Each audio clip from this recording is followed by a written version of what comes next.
भारत में कुछ मंदिर ऐसे हैं जो बस हैरान कर देते हैं। चलिए आज ऐसे ही एक अनोखे और सच कहूं तो आश्चर्यजनक मंदिर के बारे में जानते हैं। जरा सोचिए, राजस्थान के देशनोक में एक मंदिर है और इसके अंदर 20,000 से भी ज्यादा ये छोटे छोटे जीव रहते हैं।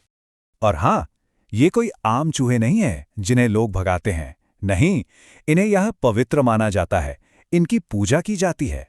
तो सवाल ये उठता है कि आखिर एक मंदिर हजारों पवित्र चूहों का घर क्यों है ना दिलचस्प सवाल।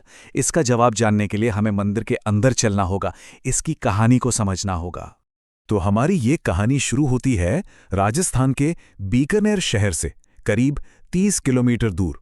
यहीं पर है ये मंदिर, जिसे लोग प्यार से चूहों वाली माता का मंदिर भी कहते हैं। ये जगह सिर्फ भारत से ही नहीं बल्कि दुनिया भर से लोगों को अपनी तरफ खींचती है। कुछ लोग प्रार्थना करने आते हैं और कुछ बस इस अविश्वसनीय नज़ारे को अपनी आंखों से देखने। अच्छा, अब जरा मंदिर के अंदर की जिंदगी पर नजर डालते हैं। ये किसी भी आम सोच से आप कह सकते हैं बिल्कुल परे है। देखिए, इन चूहों को सिर्फ चूहा नहीं कहा जाता, इनका एक खास नाम है काबा, और इनके साथ बेहद सम्मान से पेश आया जाता है। ऐसा माना जाता है कि ये देवी के ही वंशज हैं जिन्होंने पुनर्जन्म लिया है। अब यहाँ कुछ बातें हैं जो बिल्कुल समझ से परे हैं। सोचिए, 20,000 से ज्यादा चूहे, और फिर भी प्लेग जैसी कोई बीमारी फैलने का नामो निशान नहीं, कोई बदबू तक नहीं आती। और कमाल की बात तो यह है कि ये काबा मंदिर का आंगन छोड़कर कभी बाहर नहीं जाते। इतना ही नहीं, बिल्लियां या बाज जैसे शिकारी जानवर भी मंदिर में घुसने की हिम्मत नहीं करते। भक्त और चूहे सब एक साथ शांति से रहते हैं। ये कैसे मुमकिन है? तो इस सबके पीछे की असली वजह क्या है? आखिर ऐसा क्यों होता है? इसके लिए हमें एक बहुत ही शक्तिशाली कहानी को समझना होगा जो हर चीज की वजह बताती है। ये पूरी की पूरी आस्था एक माँ के प्यार और एक दिव्य समझौते की कहानी पर टिकी है। कहते हैं, जब करणी माता के प्यारे बेटे की दुखद मृत्यु हो गई तो वो मृत्यु के देवता यमराज के पास पहुंची। उन्होंने यमराज से अपने बेटे को वापस लाने की जिद की।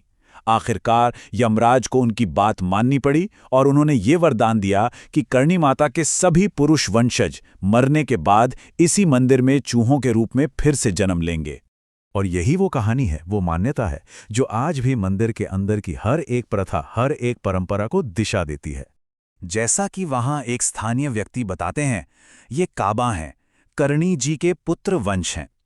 इस एक लाइन से साफ हो जाता है कि इन्हें सिर्फ जानवर नहीं बल्कि परिवार का एक अभिन्न अंग माना जाता है। और इस विश्वास का असर हर चीज में दिखता है। जो भी प्रसाद चढ़ता है वो पहले इन काबा को खिलाया जाता है, और भक्तों के लिए उस भोजन को ग्रहण करना जिसे चूहों ने छुआ हो एक बहुत बड़ा आशीर्वाद माना जाता है। जाहिर है, इन चूहों को कोई कभी नुकसान नहीं पहुंचाता और वे पूरे मंदिर में पूरी आज़ादी के साथ घूमते हैं। तो आखिर इन सब बातों का मतलब क्या है? इस असाधारण जगह से क्या सबक मिलता है? करणी माता मंदिर इस बात का एक जीता जागता शक्तिशाली सबूत है कि आस्था कैसे प्रकृति के नियमों को भी एक नया रूप दे सकती है। एक ऐसा जीव जिससे अक्सर लोग डरते हैं, वो यहाँ पूजनीय बन जाता है। और ये हमें एक आखिरी गहरे सवाल के साथ छोड़ जाता है। हमारी आस्था, हमारा विश्वास, हमारी असलियत को किस हद तक बदल सकता है? कैसे हमारी मान्यताएं ही उस दुनिया को आकार देती हैं जिसमें हम जीते हैं?